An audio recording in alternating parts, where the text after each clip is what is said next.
জঙ্গলের পাশের বড় পুকুরটিতে থাকত এক গোলগাল জলহস্তী। নাম তার হাবুল। শুকনো মাটিতে হাঁটলেই হাবুলকে দেখে সবাই হাসত, কারণ সে হাঁটত টুং টুং করে, যেন বিশাল এক বালতি দুলে দুলে চলছে।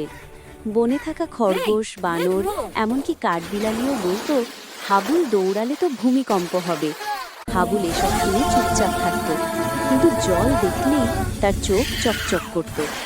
একদিন সবাইকে নিয়ে এসে পুকুরের ধারে গেল। হাবুল হঠাৎ লাফ দিয়ে পানিতে পড়তেই ঝপাং, আর মুহূর্তেই ভেসে উঠল শুধু তার চোখ আর নাক। সে ভেসে থাকতে লাগলো, এত সহজেই যেন আকাশে ঘুরে বেড়ানো তুলোর মেঘ। সবাই অবাক হয়ে গেল। বানর বলল, ও, হাবুল তো পানির রাজা। হাবুল হাসতে হাসতে বলল, মাটিতে আমি ধীর, কিন্তু পানিতে আমি সুপারস্টার।